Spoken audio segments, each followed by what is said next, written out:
والسلام على رسوله محمد وآله وصحبه أجمعين.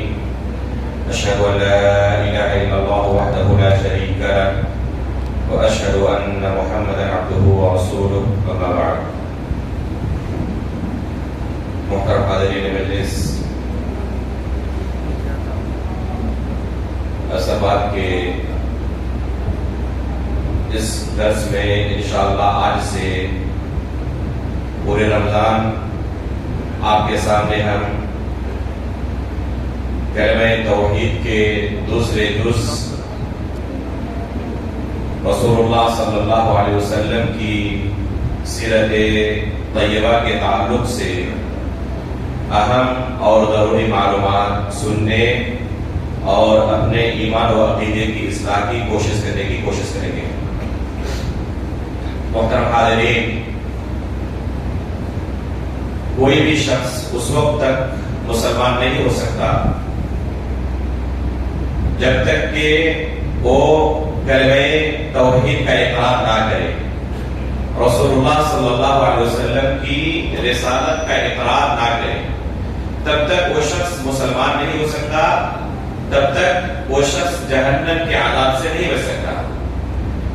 اگر اس کے پاس دنیا کی ہر طرح کی نیکی ہو، تمام نیکی کے کاموں میں آگے بڑھا ہوا ہو، لیکن اس کے پاس کلمہ توحید نہ ہو، اللہ رب العالمین کی وحدانیت کا اقرار نہ کر رہا ہو، رسول اللہ صلی اللہ علیہ وسلم کی رسالت کا اقرار نہ کر رہا ہو، دونوں میں سے کوئی ایک چیز کا اقرار وہ نہ کرے تو آخرت کے اندر اسے نجات نہیں مل سکتی.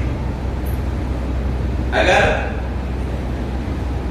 ان دو بنیادی شرطوں کے بغیر بھی کسی کو نجات مل سکتی تو ابو طالب کو جہنم سے نجات مل جاتی، جنہوں نے زندگی بھر رسول اللہ صلی اللہ علیہ وسلم کی خدمت کی، یہاں تک کہ ایسے موقع پر رسول اللہ صلی اللہ علیہ وسلم کو دشمنوں کے حملوں سے بچایا تھا، حفاظت کی تھی، جب اللہ کے رسول کے مددگار چند ہی لوگ تھے. اس چچا نے زندگی بھر اللہ کے رسول کی خدمت کی، لیکن ایک نیکی ان کے پاس نہیں تھی. وہ کیا؟ اللہ کی وحدانیت کا اقرار، رسول اللہ صلی اللہ علیہ وسلم کی رسالت کا اقرار. صرف یہ نیکی نہ رہنے کی وجہ سے اللہ کے رسول کی خدمت کے باوجود بھی جہنم کے عذاب سے نہیں بچ سکے. رسول اللہ صلی اللہ علیہ وسلم سے پوچھا گیا کہ آپ کے چچا نے زندگی بھر آپ کی خدمت کی، کیا اس کے بدلے آخرت میں اپنے چچا کو آپ کوئی فائدہ پہنچا پائیں گے؟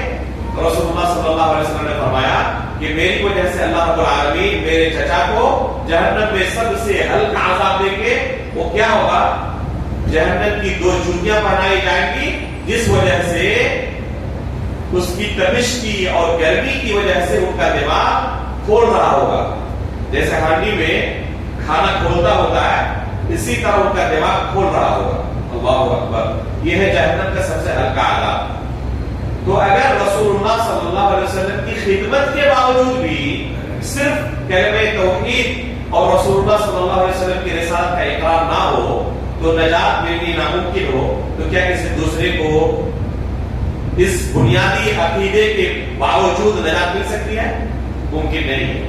اس لیے ضرورت ہے کہ جس طرح اللہ رب العالمین کی توحید کے متعلق معلومات حاصل کرے، اسی طرح رسول اللہ صلی اللہ علیہ وسلم کی رسالت کے متعلق بھی معلومات حاصل کرے، علم حاصل کرے.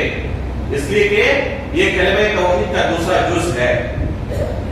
ہم میں سے ہر شخص کو یہ دنیا چھوڑ کر جانا ہے.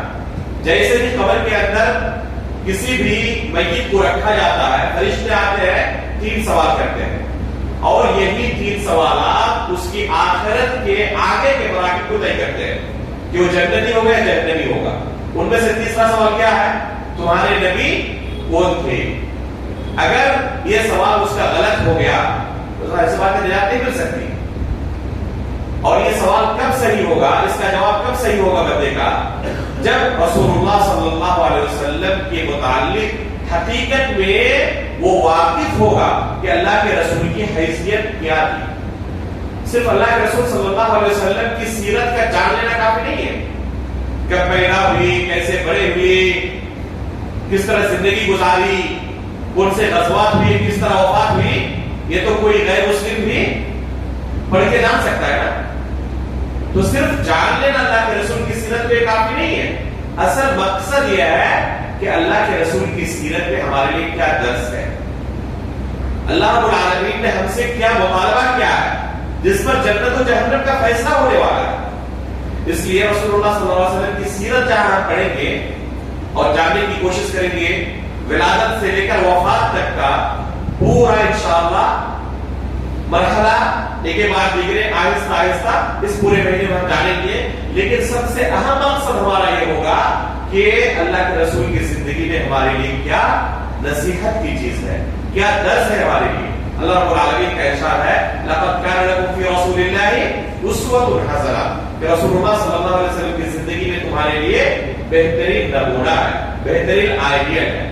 اللہ کے رسول کی پوری زندگی ہمارے لیے نمونہ ہے، ہر معاملے کے اندر نمونہ ہے، چاہے دعوتی میدان میں ہو، چاہے دنیاوی زندگی کے معاملات میں ہو، چاہے عبادات کے معاملات میں ہو، بلکہ کسی بھی انسان کی عبادت اس وقت تک اللہ کی بارگاہ میں قابل قبول نہیں ہو سکتی جب تک کہ اس میں دو شرطیں نہ پائی جائیں۔ پہلی شرط ہے کہ اس کے اندر اخلاص ہو، صرف اللہ رب العالمین کو راضی کرنے کے لیے اس نے وہ عبادت کی ہو، کسی انسان کو خوش کرنے کے لیے نہیں، دوسروں کو دکھانے کے لیے نہیں۔ اور دوسری شرط کیا ہے؟ رسول اللہ صلی اللہ علیہ وسلم کے طریقے پر وہ عبادت ہو، اللہ کے رسول نے اس عبادت کو کرنے کا جو طریقہ سکھایا اس طریقے پر اگر کوئی عبادت کرے تب اللہ کی بارگاہ میں قابل قبول ہے۔ اپنی طرف سے کوئی نیا طریقہ ایجاد کرے، اللہ کے رسول نے وہ طریقہ نہیں سکھایا تھا، صحابہ اکرام وہ طریقہ نہیں جانتے تھے، تابعین وہ طریقہ نہیں جانتے تھے، کسی کے دماغ میں گرچہ وہ طریقہ کتنا ہی اچھا کیوں نہ لگے اللہ کی بارگاہ میں قابل قبول نہیں ہے۔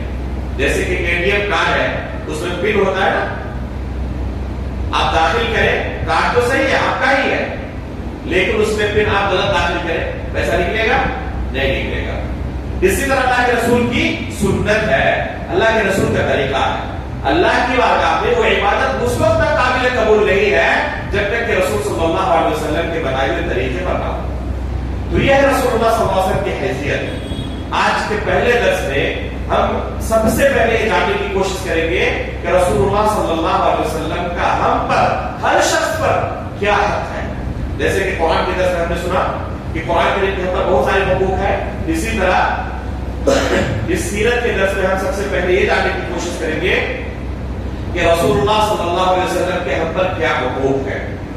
سب سے پہلا حق رسول اللہ صلی اللہ علیہ وسلم کا ہر مسلمان پر یہ ہے کہ وہ ایک ایمان رکھے کہ اللہ کے رسول صلی اللہ علیہ وسلم نے جو اللہ کی طرف سے آپ کو شریعت دی گئی تھی، دین دیا گیا تھا، اس شریعت کو کما حقہ اس امت تک پہنچا دیا ہے۔ اس کے اندر کوئی اللہ کے رسول نے خیانت نہیں کی ہے، کوئی کمی بیشی نہیں کی ہے۔ یہ شریعت اللہ کی طرف سے ہے، اللہ کے رسول کی طرف سے نہیں ہے۔ اللہ کے رسول کیا ہے؟ مبلغ ہے۔ اللہ کی طرف سے اللہ کے رسول کو شریعت لوگوں تک پہنچانے کے لیے دی گئی۔ اللہ کے رسول کی حیثیت کیا ہے؟ مبلغ کی ہے۔ اپنی طرف سے اللہ کے رسول کسی چیز کا نہ اضافہ کر سکتے ہیں، نہ کسی چیز کا نقصان کر سکتے ہیں، کسی چیز کو کم کر سکتے ہیں۔ یہ اللہ کی شریعت ہے، اور اللہ رب العالمین نے جس طرح سے یہ شریعت اللہ کے رسول پر نازل کی تھی، کما حقہ اسی طرح رسول اللہ صلی اللہ علیہ وسلم نے لوگوں تک پہنچا دیا ہے۔ اس لیے یہ شریعت مکمل ہے، جس کا اعلان خود اللہ رب العالمین نے کیا ہے؟ الیوم اکملت لکم دینکم واتممت علیکم نعمتی ورضیت لکم الاسلام دینا۔ یہ آیت اس بات کی دلیل ہے کہ اللہ کے رسول نے اس شریعت کو ہم تک مکمل پہنچایا ہے، اس کے اندر کوئی کمی بیشی نہیں کی ہے۔ اس کا لازمی معنی یہ ہے کہ ہم بھی اس دین کے اندر اپنی طرف سے کوئی اضافہ نہ کریں، جس طرح دین اللہ کے رسول نے پہنچایا اسی طرح بھی وہ قبول کر لیں، گرچہ ہمارے عقل و قیاس کے اندر وہ چیز آتی ہو یا نہ آتی ہو، ہمیں اسی طرح اس دین کو تسلیم کرنا ہے جس طرح اللہ کے رسول نے پہنچایا۔ کوئی کہہ سکتا ہے اپنے عقل و قیاس سے یہ چیز خلاف انسانیت ہے، چور کا ہاتھ کاٹا جائے یہ تو وحشت اور بربریت ہے، زانی کو رجم کیا جائے یہ وحشت اور بربریت ہے۔ میرے بھائیو، یہ اللہ کی طرف سے شریعت ہے، اللہ کے رسول نے پوری طرح پہنچا دیا، یہی اللہ رب العالمین کی شریعت ہے۔ اسے بنا چون چرا تسلیم کرنا یہ اللہ کے رسول صلی اللہ علیہ وسلم پر ایمان کا تقاضا ہے۔ اگر کوئی کسی چیز کا انکار کر رہا ہے اگرچہ چھوٹی سے چھوٹی چیز کا ہو تو وہ شخص دائرہ اسلام سے کیا ہو جائے گا؟ خارج ہو جائے گا، وہ مسلمان نہیں رہ سکتا۔ گرچہ عمل بھی کرے لیکن انکار کر رہا ہو، اس کو شریعت نہ مان رہا ہو تو وہ شخص مسلمان باقی نہیں رہ سکتا۔ مثلا کوئی شخص روزہ رکھ رہا ہو لیکن روزے کی فرضیت کا انکار کر رہا ہے، روزے کو فرض نہیں مانتا، جیسے کہ بہت سارے غیر مسلمین بھی روزہ رکھتے ہیں نا، کیا کہتے ہیں؟ ورت رکھتے ہیں، تو وہ شریعت سمجھ کر نہیں رکھتے، اپنے خود ساختہ قانون کے تحت انہوں نے کچھ اصول و ضابطے بنائے ہوئے ہیں، ان قوانین کی رسم و رواج کے طور پر وہ پالن کر رہے ہیں۔ تو اگر کسی مسلمان کا بھی عقیدہ یہ ہو جائے کہ یہ اللہ کی شریعت کے طور پر میں اس کو قبول نہیں کر رہا ہوں بلکہ لوگ کے ساتھ معاشرے کے اندر رہنا اس لیے رکھ رہا ہوں، تو وہ شخص دائرہ اسلام سے خارج ہو جائے گا۔ اس شریعت کو اسی طرح قبول کرنا ضروری ہے جس طریقے سے اللہ رب العالمین نے نازل کیا ہے، اور اللہ کے رسول صلی اللہ علیہ وسلم نے بغیر کسی کمی اور بیشی کے اس کو اسی طرح پہنچا دیا ہے۔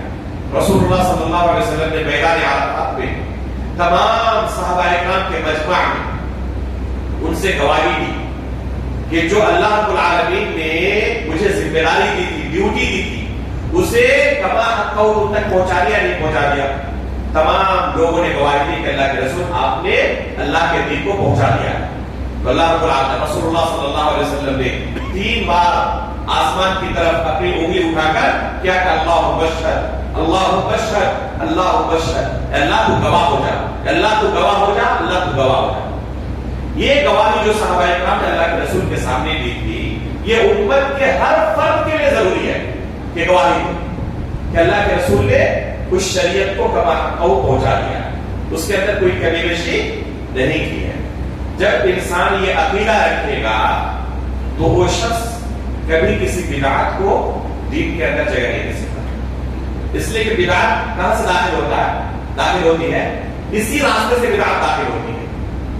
بدعتی یہ سوچتا ہے کہ شریعت کے اندر کسی چیز کے اضافے کی گنجائش ہے، مانتا ہے کہ اللہ کے رسول نے نہیں کیا، صحابہ کرام کو اللہ کے رسول نے یہ دین نہیں سکھایا تھا، لیکن سوچتا ہے کہ اس کے کرنے میں کیا حرج ہے۔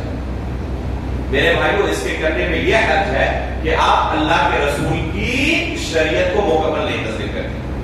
اگر آپ مکمل تسلیم کرتے تو اس کے اندر اضافے کی آپ جرأت نہیں کرتے۔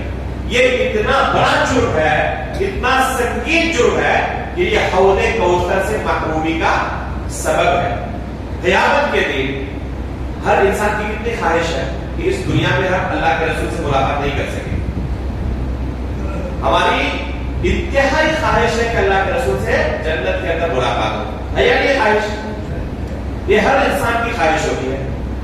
کچھ ایسے بدنصیب ہوں گے قیامت کے دن جن کے متعلق رسول اللہ صلی اللہ علیہ وسلم یا تو شکایت کریں گے یا بددعا دیں گے۔ ایسے کچھ بدنصیب ہوں گے اس امت کے اندر جن کے متعلق شکایت کریں گے، وہ کون ہوں گے؟ اللہ تعالیٰ نے قرآن کریم کے اندر کہا وقال الرسول یا ربی ان قوم اتخذوا هذا القرآن مهجورا۔ رسول اللہ صلی اللہ علیہ وسلم کہیں گے کہ پروردگار، میری امت کے ان لوگوں نے قرآن کو اپنی زندگی سے نکال دیا تھا، ان کا قرآن کے ساتھ کوئی تعلق نہیں تھا۔ یہ کچھ بدنصیب ہوں گے، نہ کبھی تلاوت کرتے تھے، جو قرآن کے حقوق ہم نے بیان کی کوئی طرح قرآن کے ساتھ کوئی تعلق نہیں تھا، ان حقوق کو ادا نہیں کرتے تھے۔ ایسے لوگوں کے بارے میں شکایت اللہ کے رسول اللہ تعالیٰ کے پاس کریں گے۔ اللہ تعالیٰ ہمیں بچائے ایسے لوگوں میں شامل ہونے سے۔ دوسری قسم کے لوگ اور ہوں گے جن کے بارے میں اللہ کے رسول بدعا کریں گے اس دن، وہ یہی بدعتی حضرات ہوں گے جو رسول اللہ صلی اللہ علیہ وسلم کے حقوق میں سے پہلے حق کو ادا نہیں کرتے ہوں گے۔ یہ پہلا حق ہے اللہ کے رسول کا۔ اگر کسی نے یہ حق ادا نہیں کیا تو قیامت کے دن رسول اللہ صلی اللہ علیہ وسلم ایسے لوگوں کو دھتکاریں گے۔ جب لوگ حوض کوثر پر پانی پینے کے لیے آئیں گے تو اللہ کے رسول صلی اللہ علیہ وسلم کے درمیان اور ان کے درمیان کیا ہوگا؟ ایک پردہ عائد کر دیا جائے گا، ان کو روک دیا جائے گا۔ اللہ کے رسول کہیں گے کہ میری امت کے لوگ ہیں، انہیں آنے دیا جائے۔ کہا جائے گا کہ اللہ کے رسول انک لا تدری ما احدثوا بعدک، آپ کے بعد انہوں نے دین کے اندر کیا کچھ ایجاد کیا تھا آپ کو اس کا علم نہیں ہے۔ یہ حدیث اس بات کی دلیل ہے کہ اللہ کے رسول علم غیب نہیں جانتے تھے.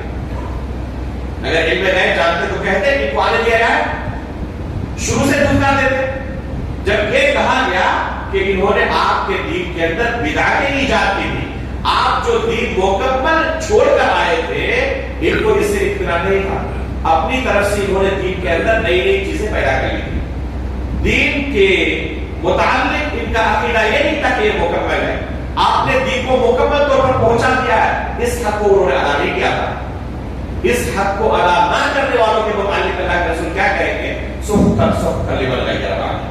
ان کو دھتکارا جائے, دور بھگایا جائے جنہوں نے میرے دین کو بدل دیا. تو یہ اللہ کے رسول کے اوپر ایمان لانے کا پہلا حق ہے. یہ ایمان رکھا جائے کہ اللہ کے رسول نے اللہ کی طرف سے جو دین دیا گیا تھا اللہ کے رسول کو کما حقہ بغیر کسی کمی اور بیشی کے اسے امت تک پہنچا دیا. یہ ہے اللہ کے رسول کا ہمارے اوپر پہلا حق. دوسرا حق یہ ہے, یہ عقیدہ رکھا جائے رسول اللہ صلی اللہ علیہ وسلم کے متعلق کہ اللہ کے رسول صلی اللہ علیہ وسلم معصوم تھے. اللہ کے رسول صلی اللہ علیہ وسلم کیا تھے؟ معصوم تھے. کن چیزوں میں معصوم تھے اس کی تفصیل سنیں. پہلی چیز, اللہ رب العالمین کے دین کی تبلیغ اور نشر و اشاعت میں معصوم تھے. اللہ کے دین کو پہنچانے میں اللہ کے رسول سے کہیں کوئی غلطی نہیں, نہ جان بوجھ کر اور نہ انجانے میں. اللہ کے رسول کیا تھے؟ معصوم تھے دین کی تبلیغ میں, دین کی نشر و اشاعت میں. اس لیے کسی کے پاس یہ گنجائش نہیں ہے کہنے کی کہ ہو سکتا ہے انجانے میں اللہ کے رسول سے کوئی غلطی ہو گئی. نعوذ باللہ من ذالک. اس کی بھی گنجائش نہیں ہے. یہ حق ہے اللہ کے رسول کا, ایمان رکھا جائے کہ اللہ کے رسول اس دین کو پہنچانے میں معصوم تھے. اللہ کے رسول سے کوئی غلطی صادر ہو ہی نہیں سکتی. اس کی کیا دلیل ہے کہ اللہ کے رسول صلی اللہ علیہ وسلم اس دین کو پہنچانے میں معصوم تھے؟ اللہ رب العالمین کا ارشاد ہے وما ينطق عن الهوى ان هو الا وحی یوحى. اللہ کے رسول جو کچھ تمہیں دیتے ہیں دین کے طور پر, وہ اللہ کے رسول اپنی طرف سے پیش نہیں کرتے, وہ اللہ کی طرف سے وحی ہوتی ہے. یہ شامل ہے قرآن کو بھی, اللہ کے رسول کی سنت کو بھی, دونوں کو شامل ہے. اس لیے قرآن کے اندر جو کچھ ہمیں ملے یا رسول اللہ صلی اللہ علیہ وسلم کی احادیث کے اندر, سنت کے اندر, سب کچھ دین ہے, سب کچھ شریعت ہے. اور اس شریعت کے اندر اللہ کے رسول معصوم ہے. اللہ کے رسول سے کسی قسم کی کوئی غلطی نہیں ہو سکتی. جس کا بھی تعلق شریعت کے ساتھ ہے, اللہ کے رسول سے کہیں پر کوئی غلطی نہیں ہو سکتی. اگر کوئی یہ عقیدہ رکھے کہ ہو سکتا ہے بشری تقاضے کے تحت اللہ کے رسول سے دین کو پہنچانے میں کوئی غلطی ہو گئی ہو, تو وہ شخص مسلمان نہیں ہو سکتا, وہ دائرہ اسلام سے خارج ہو جائے گا. اگر یہ عقیدہ رکھے کہ بشری تقاضے کے تحت بھی انجانے میں کوئی غلطی اللہ کے رسول سے ہو گئی ہے اس دین کو پہنچانے میں, وہ مسلمان باقی نہیں رہے گا, وہ دائرہ اسلام سے خارج ہو جائے گا. اسی طرح اللہ رب العالمین نے کہا ہے وَلَوْ تَقَوَّلَ عَلَيْنَا بَعْضَ الْأَقَاوِيلِ لَأَخَذْنَا مِنْهُ بِالْيَمِينِ ثُمَّ لَقَطَعْنَا مِنْهُ الْوَتِينَ فَمَا مِنْكُمْ مِنْ أَحَدٍ عَنْهُ حَاجِزِينَ. اس سورے کے اندر ان آیتوں میں اللہ رب العالمین نے اللہ کے رسول کے متعلق گواہی دی ہے کہ اللہ کے رسول نے اس دین کو کما حقہ پہنچایا ہے, اور اللہ کے رسول سے کہیں کوئی غلطی نہیں ہوئی ہے, نہ اپنی طرف سے کچھ بڑھایا ہے. بلکہ اللہ تعالیٰ نے کہا اس آیت میں کہ اگر اللہ کے رسول یہ کوشش بھی کرے نا, اللہ کے رسول اگر کوشش بھی کرے تو ہم کیا کریں گے؟ ان کے شہر کو کاٹ دیں گے. یہ اللہ تعالیٰ نے سخت وعید سنائی ہے. یہ اس بات کی دلیل ہے کہ اللہ کے رسول نے ذرہ برابر کوشش نہیں کی. اگر کوشش کیے ہوتے تو اللہ کی طرف سے پکڑ آیا, کیونکہ اللہ رب العالمین ہر چیز پر قادر ہے. تو اللہ کے رسول اگر کوشش بھی کرتے اس چیز کے اندر کہ دین کے اندر کچھ کمی بیشی کرے یا کہیں بشری تقاضے کے تحت کہیں کوئی غلطی ہو بھی جاتی, تو اللہ رب العالمین کی طرف سے فوراً کیا ہوتی, وہاں پر تنبیہ ہو جاتی, پکڑ ہو جاتی. اس کی کیا دلیل ہے کہ بشری تقاضے کے تحت بھی اگر کہیں کوئی غلطی ہو جائے تو اللہ کی طرف سے فوراً پکڑ ہو جائے گی. سورۃ التحریم آپ پڑھیں, جو بیویوں کے ساتھ قصہ ہے مغافر پینے کا, مشہور قصہ ہے نا, اللہ کے رسول نے کیا کہا؟ اب آئندہ سے میں شہد نہیں پیوں گا. یہ شریعت کے تعلق سے مسئلہ تھا. اللہ تعالیٰ نے فوراً آیت نازل کی، یا ایھا النبی لم تحرم ما احل اللہ لک. آپ کون ہوتے ہیں ایسی چیز کو حرام کرنے والے جسے اللہ نے حلال کیا؟ فوراً اللہ کے رسول پر تربیت نازل ہو گئی.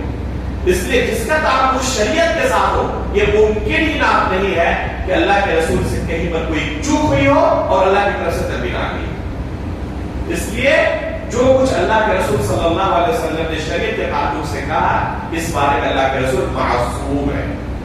یہ عقیدہ رکھنا ضروری ہے. اللہ کے رسول صلی اللہ علیہ وسلم کی عصمت کے تعلق سے یہ ایک جانب ہے.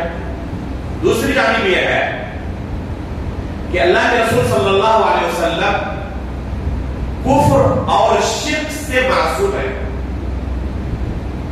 نبوت سے پہلے بھی، نبوت کے بعد بھی.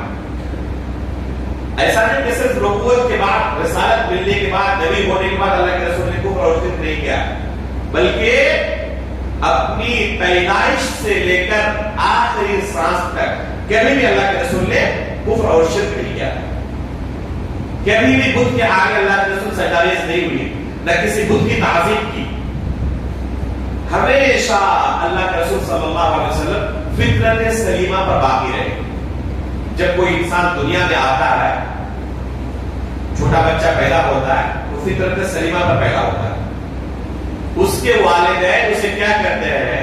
یا تو مجوسی بنا دیتے ہیں، نصرانی بنا دیتے ہیں، مشرک بنا دیتے ہیں، کافر بنا دیتے ہیں. اگر ایک انسان فطرت سلیمہ پر باقی رہ جائے تو وہ کبھی بھی کفر نہیں کر سکتا، کبھی بھی شرک نہیں کر سکتا. اس کی فطرت سلیمہ اس بات کی گواہی دے گی کیا؟ کہ اللہ رب العالمین کی فقط عبادت کا مستحق ہے، جیسے کہ ابراہیم علیہ السلام کے تعلق سے آتا ہے. تو یہ ہے دوسری چیز کہ اللہ کے رسول صلی اللہ علیہ وسلم کفر اور شرک کے تعلق سے معصوم تھے. تیسری چیز کہ اللہ کے رسول صلی اللہ علیہ وسلم جھوٹ بولنے سے معصوم تھے. صرف شریعت کے تعلق سے نہیں، بلکہ عام زندگی کے اندر بھی، عام معاملات میں اللہ کے رسول صلی اللہ علیہ وسلم ایسے معاملات میں بھی جھوٹ بولنے سے کیا تھے؟ معصوم تھے. ہرقل کا وہ واقعہ یاد کریں جب ابو سفیان اور ان کی ٹیم کو بلایا تھا اپنے دربار میں اور سوال جواب کیا تھا. جیسے کہ صحیح بخاری کے شروع میں ہی امام بخاری نے تفصیل کے ساتھ اس واقعے کو بیان کیا. ان میں سے ایک سوال یہ تھا ہرقل کا کہ اللہ کے رسول نے جو یہ دین کی تبلیغ شروع کی ہے، اس دین کی تبلیغ شروع کرنے سے پہلے کیا کبھی آپ لوگوں نے پایا تھا کہ جھوٹ بولتے ہو؟ یہ سوال ہے. نبی بننے کے بعد نہیں، نبی بننے سے پہلے بھی کیا کبھی زندگی میں اس رسول نے جھوٹ بولا تھا؟ عام معاملات کے اندر بھی.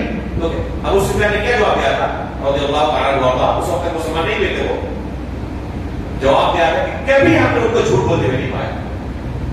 تو اللہ کے رسول جھوٹ کے تعلق سے معصوم تھے. اپنی پوری زندگی کبھی اللہ کے رسول نے جھوٹ نہیں بولا.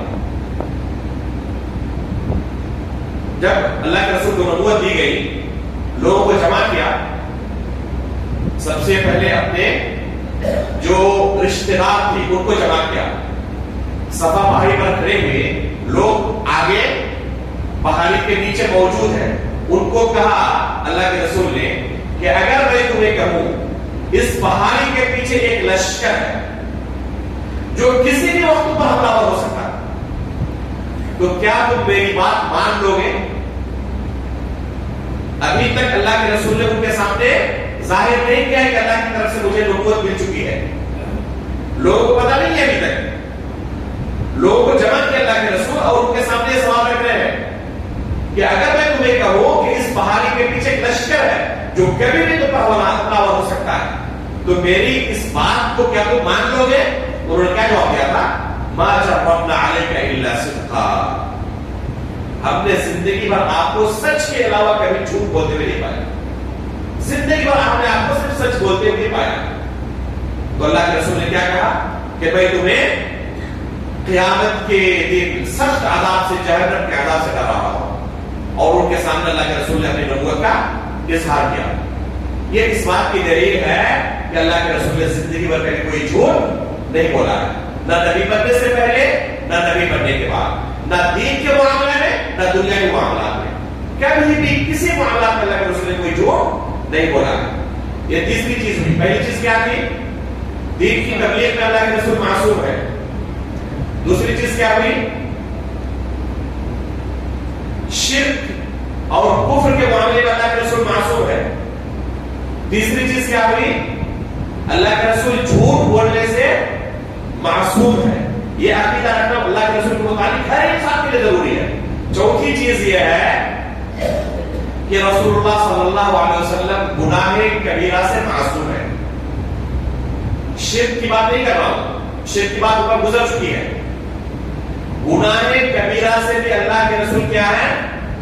معصوم ہے۔ اللہ کے رسول سے کبھی گناہ کبیرہ ثابت نہیں ہو سکتا۔ اللہ رب العالمین نے اللہ کے رسول کے متعلق گواہی دی ہے، انک لعلی خلق عظیم۔ یہ گواہی اللہ کی طرف سے اللہ کے رسول کے لیے کہ آپ اخلاق کے بلند مرتبے پر فائز ہیں، اور کوئی شخص گناہ کبیرہ کے اندر ملوث ہو تو اس لقب کا حقدار نہیں ہو سکتا کہ وہ اخلاق کے ٹاپ لیول پر اونچے مرتبے پر فائز ہو۔ ایسا ہو سکتا کہ گناہ کبیرہ کے اندر ملوث ہو انسان، گناہ کبیرہ کا مطلب سمجھ رہے نا، جھوٹ بولنا، چوری کرنا، ڈکیتی کرنا، شراب پینا، جوا کھیلنا، یہ سب گناہ کبیرہ ہے۔ کوئی گناہ کبیرہ کے اندر ملوث ہو اور ان کے بارے میں کہا جائے کہ بہت اونچے مرتبے پر اخلاق کے وہ فائز ہے، یہ ممکن نہیں ہے، تضاد ہے دونوں۔ اللہ تعالیٰ کی یہ گواہی اس بات کی دلیل ہے کہ اللہ کے رسول گناہ کبیرہ کے تعلق سے بھی کیا ہے؟ معصوم ہے، اور اس بارے میں علماء کا اجماع ہے، کوئی اختلاف نہیں ہے کہ اللہ کے رسول گناہ کبیرہ کے تعلق سے معصوم ہے۔ اب ایک آخری مسئلہ آتا ہے کہ گناہ صغیرہ کا جہاں تک تعلق ہے، کیا اللہ کے رسول سے گناہ صغیرہ کے معاملے میں کوئی اجتہادی غلطی ہو سکتی ہے یا نہیں ہو سکتی؟ وغیرہ مسئلہ ابھی ہم نے 4 چیزوں کے متعلق کہا کہ اللہ کے رسول معصوم ہے، اللہ کے رسول سے غلطی نہیں ہو سکتی۔ آخری مسئلہ کیا ہے؟ گناہ صغیرہ کے متعلق، وہ بھی قصدن کرنے کی بات نہیں ہے۔ گناہ صغیرہ کے متعلق کیا اللہ کے رسول سے خطا ہو سکتی ہے، چوک ہو سکتی ہے اللہ کے رسول سے یا نہیں ہو سکتی؟ اس بارے میں علماء کے درمیان اختلاف ہے۔ اس بارے میں علماء کے درمیان اختلاف ہے کہ اللہ کے رسول سے گناہ صغیرہ کے متعلق کیا چوک ہو سکتی ہے یا نہیں ہو سکتی، اور اکثر علماء کی رائے اس بارے میں یہ ہے کہ گناہ صغیرہ کے متعلق اللہ کے رسول سے چوک ہو سکتی ہے۔ صرف گناہ صغیرہ کے متعلق، وہ بھی قصدن نہیں، چوک کی بات کر رہا ہوں۔ چوک سمجھتے ہیں نا؟ اللہ کے رسول نے کہا ہے کہ میری اس امت سے اللہ رب العالمین نے خطا اور نسیان کو معاف کر دیا، بھول چوک کو معاف کر دیا۔ کسی سے بھول سے کوئی غلطی ہو جائے اللہ رب العالمین مؤاخذہ نہیں کرے گا، چوک ہو جائے کسی سے اللہ رب العالمین مؤاخذہ نہیں کرے گا۔ خطا اور نسیان اس امت سے معاف ہے۔ تو اللہ کے رسول کے متعلق جمہور علماء کی یہی رائے ہے کہ گناہ صغیرہ کے باب میں اللہ کے رسول سے چوک ہو سکتی ہے، گناہ صغیرہ کے باب میں، اور وہ چوک ہم کب مانیں گے کہ چوک ہوئی ہے؟ اپنی طرف سے فیصلہ کریں گے نہیں، اگر کتاب و سنت کی دلیل ہمیں مل جائے صرف وہاں پر ہم تصدیق کریں گے بس۔ اگر کتاب و سنت کی دلیل مل جائے تو ایسا نہیں کہ لوگ آزادی ہے اپنی طرف سے کہتا کریں کہ اللہ کے رسول سے چپ کیا، اللہ کے رسول سے چپ ہے، نعوذ باللہ من ذالک۔ یہ عام انسان کے ہاتھ میں اللہ نے پاور نہیں دیا کہ وہ فیصلہ کرے اس طرح کا۔ اگر کتاب و سنت کی دلیل مل رہی ہو تو صرف اس بات میں ہو سکتا ہے وہ کہ وہ اس کا تعلق کس سے ہے؟ گناہ صغیرہ سے ہے، اور خطا سے ہے، عمل سے نہیں ہے، جان بوجھ کر غلطی کرنے سے نہیں ہے، بلکہ چوک کے قبیل سے ہے، خطا کے قبیل سے ہے۔ لیکن ساتھ ہی ساتھ اہل سنت والجماعت یہ عقیدہ رکھتے ہیں کہ اگر اللہ کے رسول سے ایسی چوک سرزد ہوئی ہو تو اللہ رب العالمین اس چوک چوک پر آپ کو برقرار نہیں رکھتے، بلکہ اللہ رب العالمین اس کی اصلاح کر دیتے ہیں یا خبر کر دیتے ہیں کہ آپ سے اللہ کے رسول یہاں پر غلطی ہو گئی۔ مثلا غزوہ بدر کا واقعہ آپ لوگوں کو یاد ہے، جو قیدی بن کر آئے تھے کفار کی طرف سے، ان کے متعلق اللہ کے رسول صلی اللہ علیہ وسلم اور ابو بکر صدیق رضی اللہ تعالیٰ عنہ کی رائے کیا تھی؟ ان کو کیا کیا جائے؟ فدیہ لے کر چھوڑ دیا جائے۔ عمر فاروق رضی اللہ تعالیٰ عنہ کی رائے کیا تھی؟ کہ ان کو قتل کیا جائے اور ہم میں سے ہر کوئی اپنے اپنے رشتہ دار کو قتل کرے۔ اللہ اکبر۔ عمر فاروق رضی اللہ عنہ کی سیرت بڑے عجیب و غریب سیرت ہے، ایمان کے کس درجے پر فائز تھے کوئی سوچ نہیں سکتا کہ ہم میں سے ہر شخص اپنے اپنے رشتہ دار کو قتل کرے۔ اللہ کے رسول کا فیصلہ کیا تھا؟ کہ ان کو فدیہ لے کر چھوڑ دیا جائے۔ اللہ رب العالمین کی طرف سے آیت نازل ہوئی اس بارے میں، تريد عرض الحیات الدنیا یا تريدون عرض الحیات الدنیا، اس طرح کی آیت نازل ہوئی۔ کیا لفظ ہے؟ تريدو یا تريدون؟ تريدون۔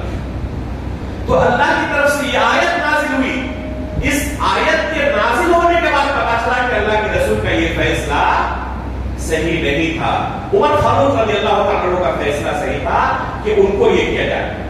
تو یہاں پر ہم اس کے اندر اللہ کے رسول کی چوک کو تسلیم کریں گے کہ اپنی طرف سے فیصلہ کر کے نہیں، اللہ کی طرف سے سرزنش ہوئی، اس وجہ سے ہم اس کو مانیں گے۔ جہاں تک دنیاوی معاملات ہے جن کا تعلق صغیرہ سے نہیں ہے، یعنی گناہ سے اس کا تعلق ہی نہیں ہے، نہ صغیرہ سے نہ کبیرہ سے، ایسے معاملات میں اللہ کے رسول صلی اللہ علیہ وسلم سے چوک ہو سکتی ہے۔ واضح سمجھا آپ لوگوں نے؟ گناہ سے تعلق اس کا نہیں ہے، نہ صغیرہ سے نہ کبیرہ سے۔ عام دنیاوی معاملات کے اندر ایسے معاملات میں اللہ کے رسول سے چوک ہو سکتی ہے، لیکن اس میں بھی یہ ہے کہ اللہ کے رسول صلی اللہ علیہ وسلم نے اس کے بارے میں خود بیان کیا، تب ہم اس کو تسلیم کریں گے۔ ایسا نہیں کہ یہ بات کھلا ہوا ہے اور کوئی اپنی طرف سے کہے کہ اللہ کے رسول نے یہ بیان کیا ہے، اس کا تعلق دنیا کے امور سے ہے اس لیے یہ صحیح نہیں ہو سکتا، یا یہ ہمارے تجربے کے خلاف جا رہا ہے۔ مثلا شہد یہ کیا ہے؟ علاج ہے، اللہ کے رسول نے بیان کیا ہے، اس کا تعلق دنیا کے معاملات سے نہیں ہے، دنیا کے معاملات سے۔ اب اگر جیسے حبۃ السودا کے بارے میں اللہ کے رسول نے کہا، الحبۃ السودا کے بارے میں اللہ کے رسول نے کہا ہے دواء لکل داء، ہر بیماری کا علاج ہے۔ اب اگر کوئی شخص بیمار پڑا، اس کو استعمال کیا، اس کو شفا نہیں ملی، اب کہے کہ اللہ کے رسول کو دنیا کے معاملات کے بارے میں جانکاری نہیں تھی، نعوذ باللہ من ذالک، یہ جائز نہیں کہنا، یہ کہنا جائز نہیں ہے۔ اگر دلیل مل جائے ہمیں کہ اللہ کے رسول سے یہاں پر دنیاوی معاملات کو بیان کرنے میں چوک ہوئی تو صرف ہم وہاں تسلیم کریں گے۔ جیسے کہ تعمیر نخلا والا معاملہ، جب اللہ کے رسول ہجرت کر کے مدینہ آئے تو دیکھا مدینے والوں کو کیا کر رہے ہیں، وہ کھجور کی تعمیر کر رہے ہیں، نر اور مادہ کو لے کر۔ جو لوگ اس فیلڈ سے جڑے ہوئے ہیں، خصوصاً جو سعودی عرب وغیرہ کرے، وہ جانتے ہیں وہ کیا کرتے ہیں، پھل لگنے سے پہلے اس کا ایک خاص موسم ہوتا ہے، لوگ جاتے ہیں اور پہچانتے ہیں کہ یہ نر اور یہ مادہ ہے، اور اس کی تلقین کرتے ہیں، تعمیر کرتے ہیں، اس سے پھل بہت بہترین آتا ہے۔ اللہ کے رسول نے جب دیکھا تو وہ اس طرح کرتے ہیں، پوچھا کہ کیا کر رہے ہیں آپ لوگ؟ انہوں نے کہا کہ یہ تعمیر ہم ہمیشہ کرتے آئے ہیں، اس سے پھل بہت اچھا آتا ہے۔ تو اللہ کے رسول نے کیا کہا کہ اگر نہ کرے تو اس میں کوئی حرج نہیں ہے۔ لوگوں نے اللہ کے رسول صلی اللہ علیہ وسلم کی بات سن کر کیا کر چھوڑ دیا تعمیر کرنا، پھل بہت کم آئے۔ جا کے اللہ کے رسول سے کہا کہ اللہ کے رسول آپ نے اس طرح کہا تھا، ہم نے چھوڑ دیا اور پھل اس طرح آئے نہیں، ایک دم بہت خسارہ ہو گیا۔ تو اللہ کے رسول نے کیا کہا تھا، انتم اعلم بامور دنیا کو، دنیاوی معاملات جو ہے اس کے بارے میں تم مجھ سے زیادہ جانتے ہو، کہ اللہ کے رسول کے الفاظ ہیں۔ تو اس طرح کے معاملات میں اگر ہمیں کہیں دلیل مل جائے جس کا تعلق اولا شریعت سے نہیں ہے، تبلیغ دین سے نہیں ہے، شرک اور کفر سے نہیں ہے، نہ گناہ کبیرہ سے، نہ غیر صغیرہ سے، بلکہ خالص دنیاوی چیزیں ہیں، اگر دلیل مل جائے تو ہم وہاں تسلیم کریں گے کہ اللہ کے رسول سے چپ ہوئی ہے، ورنہ یہ اللہ کے رسول کا حق ہے کہ ہم اللہ کے رسول کو معصوم مانیں۔ تو ان معاملات کے اندر اللہ کے رسول کو معصوم ماننا ضروری ہے۔ آج یہیں پر ہم اتفاق کریں گے. اللہ کے رسول کے اور بہت سارے حقوق ہیں. افسوس کی بات یہ ہے کہ اللہ کے رسول کی سیرت تو بہت سارے لوگ پڑھ لیتے ہیں, لیکن جن چیزوں کی بنا پر اس کی آخرت کے اندر نجات موقوف ہے, جنت اور جہنم کا فیصلہ ہونے والا ہے, اکثر و بیشتر معاشرے کے لوگوں جا کے پوچھیں ان چیزوں کا علم نہیں ہوتا. سیرت پڑھنے کا معنی اللہ کے رسول کی زندگی پڑھنا صرف نہیں ہے. اصل مقصد یہ ہے کہ ہمارے دین کے ساتھ جو جڑی ہوئی چیزیں ہیں, جن کے بارے میں ہمیں آخرت کے اندر پوچھا جائے گا, قبر کے اندر جو سوال ہوگا آپ سے اللہ کے رسول کے متعلق, ان چیزوں کے بارے میں اپنے عقیدے کی ہم اصلاح کریں. اور اصلاح کب ہوگی؟ جب ہمارے پاس علم ہوگا. میں تو یہ پسند کروں گا کہ اگر ہو سکے تو آپ لوگ کاپی قلم لے کر بیٹھیں. اگر کسی کے لیے ہو ممکن لکھنا ساتھ میں, تو جو پوائنٹس آپ کے سامنے رکھے جا رہے ہیں, آپ نے ابھی 10 یا آدھے گھنٹے کے اندر یہ باتیں سن لی. اس کو تیار کرنے میں کتنا جو وقت لگا ہے وہ میں ہی جانتا ہوں. اس کو پڑھنے میں اور نصوص سے اور علماء کی کتابوں سے تیار کرنے میں کتنا وقت صرف کیا گیا ہے وہ کرنے والا جانتا ہے. اس لیے یہ جو چیز آپ کو مل رہی ہے اس کو غنیمت جانے, اور ہو سکے تو کاپی قلم لے کر اور اس کا پوائنٹس نوٹ کرتے رہے کہ یہ قرآن کے تعلق سے ہمارے اوپر حقوق ہے, اللہ کے رسول کے تعلق سے ہمارے اوپر حقوق ہے. اللہ رب العالمین سے ہم دعا کرتے ہیں کہ دین کے ان بنیادی مسائل کو اللہ رب العالمین میں سیکھنے اور ان کے مطابق اپنا عقیدہ اور منہج بنانے کی توفیق عطا فرمائے. ایمان کی حالت پر ہماری وفات ہو اور نبیین, صدیقین, شہداء و صالحین کے ساتھ ہمارا حشر ہو. آمین. تقبل رب العالمین. وصلی اللہ علی نبینا محمد.